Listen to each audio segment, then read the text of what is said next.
And then other countries may not be as benevolent as they have been and accept our debt, like China, and which has already had implications for us, where the Obama refused to accept the Dalai Lama in a public meeting in the White House because China objected, and so they had to meet in a back room, and that influenced our foreign policy. Oh, they're influencing our foreign policy. The only safe part we have with China is they're so much in debt to us now that they can't do anything, but what they're doing is every time the silver or gold depresses, they're buying more of it. So they're already hedging their company, and this last year they've let the Chinese people start buying silver, which they've never been able to do before. So that means that, well, now you got to be thinking here. That means there's going to be more people buying silver. Right. And the Chinese are known for saving, Right. unlike Americans, and so therefore they might put a considerable amount of their wealth, so to speak, into silver or some hard currency. Well, they're wanting the Chinese people to hedge their self for whatever's coming down the road. They must expect something must be coming down the road, otherwise they wouldn't all of a sudden let their civilization buy silver.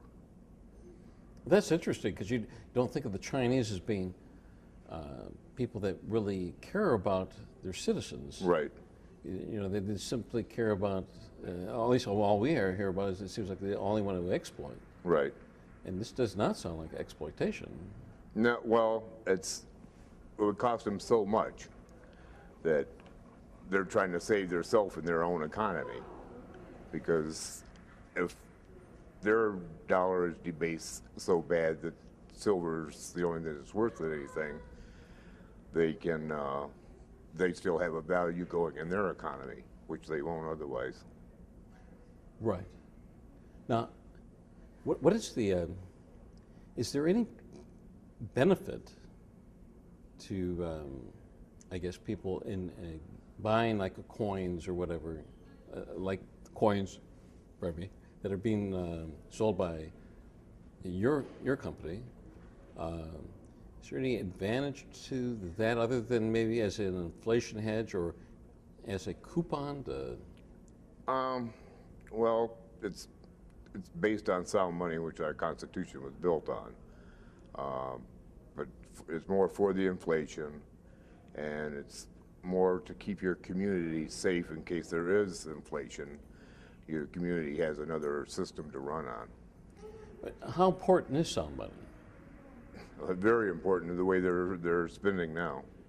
They just can't keep printing the $1 trillion, the $1 trillion, the $1 trillion. They're just producing it out of thin air. They're producing nothing and just raising the price of the everything, I guess you could say. It doesn't sound like a system that I'll put it, can continue much longer. I mean, not the way that they're spinning. There's no way it can. I certainly don't like to sound like doom and gloom. Because there's a lot that's based on with the oil, and the oil is built on dollars, so oil is going to want more dollars to be able to purchase oil. But now, if it gets to the point where the foreign oil countries decide they don't want to accept dollars anymore, Right. then what would they accept as payment? That depends on them. They have the upper hand. So we could find ourselves in We could find oil or gas going up to $8 to $10, and where you'd be paying $8 to $10 for it, the price of silver would still be the same. So, relatively speaking, it would Right. still buy the same amount of goods. it would still buy the same amount of goods. So, in a case of, and almost, I mean, something like that, you know, being a sudden thing, I mean, somebody's not going to say, well, we're only going to accept 80% of dollars for our oil, and next year we're only going to accept 50%. I mean, it never seems like it happens like that. Right. They would just simply say, we won't accept any dollars. Right. And that's the situation I'm afraid we're coming to. That's why we started this company, actually, is to help our community, not only for that, but even our dollars, the investments that we have, like we have a couple of houses and stuff, the dollars are going to do us no good. So we are trying to make it on a system where our value will stay the same. Now, some people might argue that if people are putting what wealth or whatever that they have into a hard metal, that it's, of course, it's taking away from investment. Well, not really, because things are still being produced. So if there's production, there's still investment. Well, they might say that, say if they put $10,000 into, say $10,000 worth of silver coins, for instance, that would take money out of the economy. I guess one could say that what you're doing is you're giving up $10,000 of paper money that actually have no intrinsic value. Right.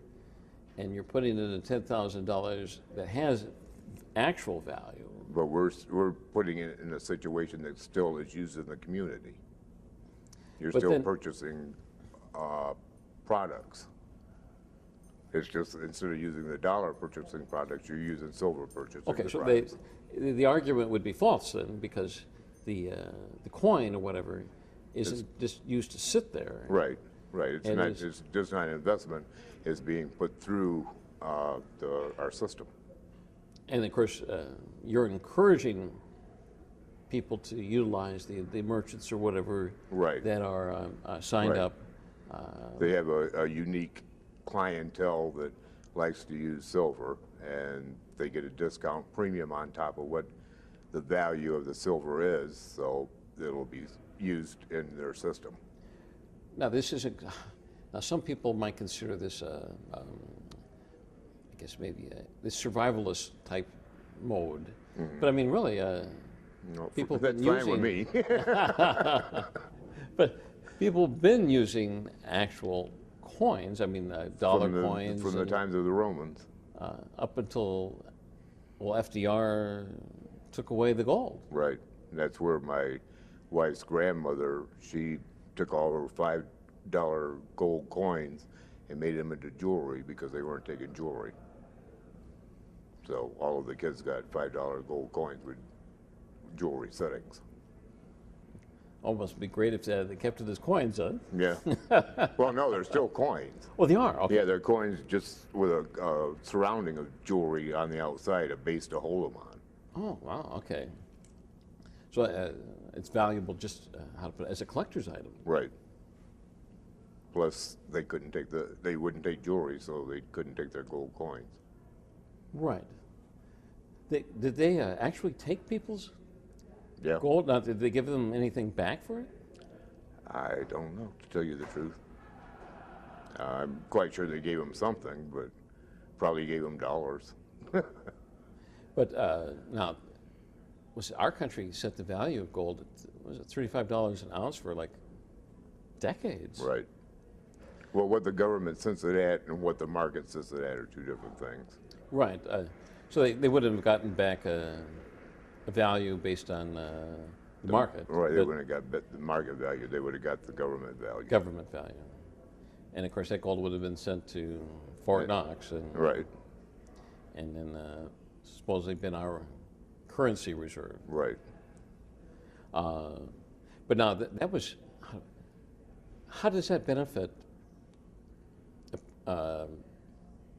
Why would FDR bother to do that? I mean, why would somebody like a politician like that want to essentially, I guess, take over the money supply when the Constitution or the state constitutions don't say that government is to be the sole provider of currency? Right, It just says that on the coins issued by the federal government initially, and on, of course, on the bills, the Federal Reserve notes, that it's to be legal tender. right. So But the that- gold was supposed to back it up as being legal, but they took us off the gold standard so they could print more dollars. It's just like getting a loan from the government, in a sense, I guess you could say. So the government originally did it so that they could put people on these, exactly what do you call them? These Fiat notes. these freebie programs. Right. And they wanted to be able to pay for these freebie programs. Right. And And they couldn't do it because they didn't have the amount of gold to the amount of money that they needed to do it with. so they basically took us off the gold standard so that they could print essentially an unlimited supply of money. Right. And offer people something apparently for free. Right. Which there's no such thing. Right. And then, of course, blame the inflation or anything bad that happened on the fact that free enterprises no longer works. Right. Plus the way they manipulate the money too. You know, depending on how much with the banks they want to charge their interest rate for how much they can loan and everything. Now, to people, there may not appear to be any difference if, for instance, if you're only comparing the dollar to another currency. If that other country is doing the same thing, then it looks like the dollar's not moving. Right. But the market actually does take into account the amount of gold in the system. And if the amount of gold doesn't really change substantially, but the amount of paper money does, then that would be reflected in the amount of gold. Right. And so that would be an indication of inflation. Right. Is the price of gold going up? Right now it's going up, but the word is pretty much is still being suppressed by certain banks because they don't want it to go up that high. And the thing about that is with silver, there's supposed to be a 30% ratio. There always has been between gold and silver. Right now there's a 60% ratio. So silver has a lot of catching up to do to get to the normal ratio that it has been. So it's, I guess, supply-wise, it has fallen behind. Right. And that's because maybe there's more industrial uses or mining has declined. I probably more industrial uses and mining has declined. They're just not finding that amount of silver as what they are in gold. Of course, with the globalization of the world, I would assume then that since countries all around the world are doing better, then I guess more silver probably would be being used industrially. Oh yeah. I guess just another thing that was I was just thinking of. I'm going to stop here until I catch my thought. No, bro. Because I was thinking of something else here. Let's see.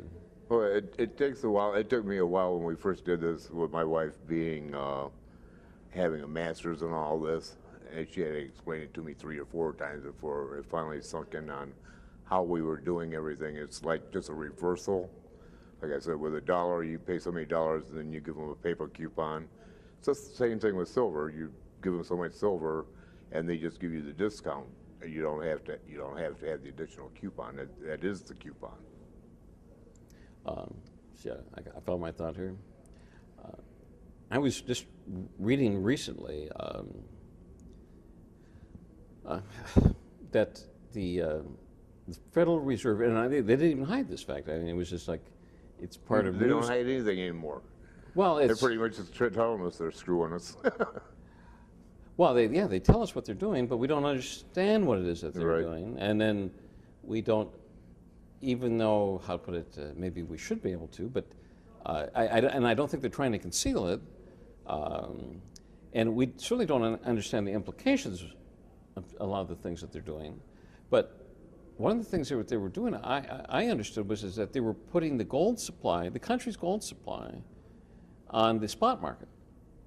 No, that I haven't heard. So, And that basically, though we have physical possession of the gold, that more and more of our gold now is technically owned by people outside this country.